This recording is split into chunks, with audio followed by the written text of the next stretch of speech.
अधिकारियों थे, उनसे कहा कि आपके लिए तमाम योजनाएं और कार्य योजनाएं लाई जाएंगी, लेकिन वो तो कुछ नहीं हुआ।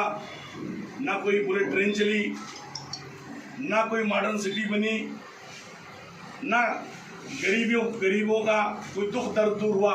उल्टे से इतनी महंगाई इस देश की जनता और उत्तर प्रदेश की 24 करोड़ जनता पे थोप दिया गया कि आज उसके बोझ के तले हमारा जो किसान है, हमारा मजदूर है और मध्यम वर्ग है, वो दब गया है। आज 1000 में जो 400 का सिलेंडर था, उसे खरीदने में क्या दुश्वारियां हैं। जो 100 रुपये का कड़वा तेल था, 200-250 रुपये में जब खरीदने जाता है, तो जो 1 किलो कड़वा तेल खरीदता था वो आज 1 पौवा लेता है। जो 4 चम्मच तेल डाल के सब्जियां बनाता था, वो 1 चम्मच में बनाने को मजबूर है। यही मोदी जी ने और योगी ने हमें दिया है। किसानों का आय दुगना छोड़िए, किसान इसी पे लड़ाई लड़ रहे हैं कि हमारे जो उचित मूल्य है, MSP है, कि 1800-1850 में अगर धान का फसल के दाम है तो मिले 1000 रुपये में बिक रहा है। तो इस सरकार ने हर तरह से प्रदेश के लोगों के साथ छलावा किया, न रोजगार दिया, न किसी को कारोबार दिया। जो था वो भी करोड़ों रोजगार छीन गए। आज हर समाज, हर वर्ग, हर तबका दुखी है। लेकिन भारतीय जनता पार्टी, जो कि पूरी तरह से नाकाम हो चुकी है सरकार चलाने में, अब वो धर्म और मजहब का आधार बना करके नफरत की बुनियाद पर लोगों के बीच में बेमनस्ता बढ़ा रही है। लेकिन मुझे इस बात पे भी खुशी है कि हमारा प्रदेश का जो बहुसंख्यक समाज है वो समझदार भी है, वो पढ़ा लिखा भी है। वो समझ रहा है कि इस भारतीय जनता पार्टी की सरकार ने सिर्फ झूठ, फरेब और छलावा करके सरकारें बनाई हैं। विकास से इनका कोई मतलब नहीं है। भाजपा की सरकार न गरीब हितैषी है, न किसान हितैषी है, न मजदूर हितैषी है। ये अडानी और अंबानी की हितैषी है। ये जो अब आप रेल देखिए, रेल में पहले आप बैठते थे तो लिखा होता था कि रेलवे आपकी संपत्ति है, आज उस पर लिखा है ये अडानी की संपत्ति है। हवाई जहाज पे आप जाते हैं, वहां पर लिखा होता था ये रेलवे, ये जहाज, ये इंडियन एयरलाइंस, ये आपका है, ये आपकी संपत्ति है। आज लिखा है अडानी की है। जितने कल कारखाने थे सरकार ने बेच दिए। इस देश में 2 लोग बेच रहे हैं और दोनों लोग खरीद रहे हैं। अमित शाह और नरेंद्र मोदी इस देश को बेच रहे हैं, तो गुजरात के 2 व्यापारी अडानी और अंबानी इस देश को खरीद रहे हैं। कोई किसी के हाथ कुछ नहीं आ रहा है। और इसीलिए हम आपसे कहने आए कि 2022 का चुनाव है, इसमें आप सब लोग सतर्क हो जाइए, सब लोग एकजुट हो जाइए। हमें आपको आपसी भाईचारा, सद्भाव को बना के, हिंदू मुसलमान समाजवादी पार्टी सबकी दल है, ये अगड़ों का भी दल है, ये पिछड़ों का भी दल है, ये हिंदुओं का भी दल है, ये मुसलमानों का दल है। समाजवादी पार्टी की सरकार में कोई नहीं कह सकता ये मेरी सरकार है। भारतीय जनता पार्टी आज कह रही है इनकी सरकार है, उनकी सरकार है, समाजवादी पार्टी सबकी सरकार है। मैं 2-3 बातें कह के और बात अपनी खत्म करना चाहता हूँ। इसकी चुनाव क्यों जरूरी है और ये 2022 क्यों महत्वपूर्ण है। देखिए, 2022 इसलिए महत्वपूर्ण है कि इससे पहले जितनी भी सरकारें आई, उन लोगों ने इतने बदले की भावना से इतना उत्पीड़न नहीं किया। क्या थाने में इतना जो जुल्म हो जाती हो रही है किसी सरकार में नहीं हुई। तहसीलों में खाली रुपया का वसूली हो रहा है। अखिलेश यादव जी ने तो 108 चलाया था एम्बुलेंस।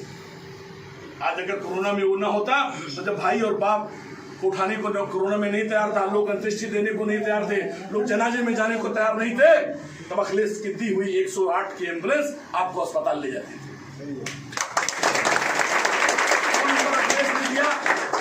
अखिलेश जी ने 100 नंबर दिया कि आपको कोई तकलीफ हो आप फोन कीजिए, आपको थाने नहीं जाना पड़ेगा। आज उसी 100 नंबर पैसा वसूली का जरिया बन गया है।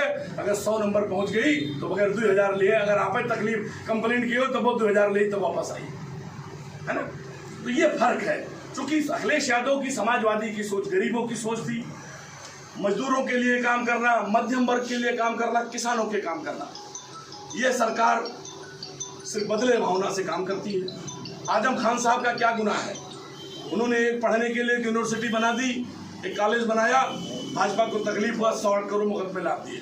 हमारे भी कुछ नौजवान कहते हैं कि सपा आजम खां के लिए क्या करती है। अरे भाई, सपा तब करेगी, सपा ने तो पूरी लड़ाई लड़ रही है। आप सरकार बनाइए, आजम खां को न्याय तो उसी दिन मिल जाएगा जिस दिन अखिलेश यादव शपथ लेंगे। उसी दिन अखिलेश यादव जी ने कहा है कि जितनी बड़ी यूनिवर्सिटी है हम उससे 2 गुनी बड़ी बना देंगे। सारे मुकदमे भी उनके खत्म होंगे जो नाजायज तौर पर उन पर लगाए गए हैं। हम एक चीज और कहना चाहते हैं कि हम 3 चुनाव लड़े हैं, 2, एक विधानसभा, एक लोकसभा, 2 विधानसभा का। हम जब पोलिंग के दिन जाते हैं तो तमाम लोग, मलिक साहब भी 2 चुनाव लड़े हैं, तो तमाम लोग मिलते हैं और एक औरतें भी होती हैं, बुजुर्ग भी होते हैं, माएँ बहनें भी होती हैं। लोग कहते हैं कि भैया हमारा वोटर नहीं है वोटर लिस्ट में। क्यों ऐसे ही? तो मलिक साहब, होता क्या है कि हम प्रधानी खातिर तो अपन पूरा अपडेट करी थे, विधानसभाओं में वोटर लिस्ट हम नहीं देखते।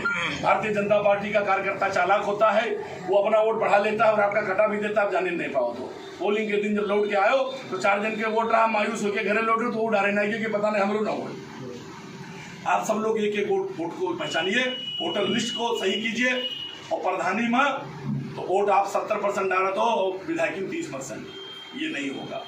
इस बार ये चुनाव ये तय करेगा कि आप अपनी जमहूरियत, आप अपनी आइन, आज से संविधान को बचाना चाहते हैं, या भारतीय जनता पार्टी जिसे संविधान में विश्वास नहीं है, जिसे इस लोकतंत्र में विश्वास नहीं है, जिसे वो खत्म करना चाहती है। तो हमें आपकी जिम्मेदारी, अगर 70 साल पहले, 74 साल पहले हमारे बुजुर्गों ने इस देश को आजाद कराया, तब 2 मुल्क बने, एक हिंदुस्तान, एक पाकिस्तान। जिन्ना की अगुवाई में मजहब के नाम पर एक मुल्क पाकिस्तान बना, और गांधी की अगुवाई में, नेहरू की अगुवाई में, सरदार पटेल की अगुवाई में, मौलाना अबुल कलाम के आजाद की अगुवाई में एक देश भारत बना, जो एक जमहूरी और धर्मनिरपेक्ष राष्ट्र बना। हमारे बुजुर्गों ने जिन्ना के उस राष्ट्र को ठुकरा दिया और गांधी के भारत को गले में लगाया। उसके बाद में एक शानदार संविधान बना डॉक्टर अम्बेडकर के द्वारा, उसी से 70 साल से ये देश हमारा चल रहा है। लेकिन आज भारतीय जनता पार्टी उस संविधान को, उस जमहूरियत को खत्म करने का षड्यंत्र कर रही है। तो इसलिए हमारे उन बुजुर्गों पर जहाँ मुझे गर्व है कि उन्होंने इस भारत की धरती को चुना, तो कैसा न हो कि जब ये हमारे आपके रहते हुए इस जमहूरियत, लोकतंत्र को, इस संविधान को बदल दिया जाएगा, तब आने वाली हमारी नस्लें कहेंगी कि जो हमारे बुजुर्ग थे वो कायर थे, जब ये संविधान बदला जा रहा था तब वो कान में रुई डाले बैठे। हमें अब आपको सड़क पे नहीं आना है, कोई झगड़ा लड़ाई की जरूरत नहीं करनी है। उन्होंने तो अंग्रेजों से गोलियां खाई थी। आप सिर्फ अपने कानून का, अपने मताधिकार का प्रयोग कीजिए, सारे वोट बढ़वाइए, सारे वोट डालिए और समाजवादी पार्टी के हक में वोट डालिए।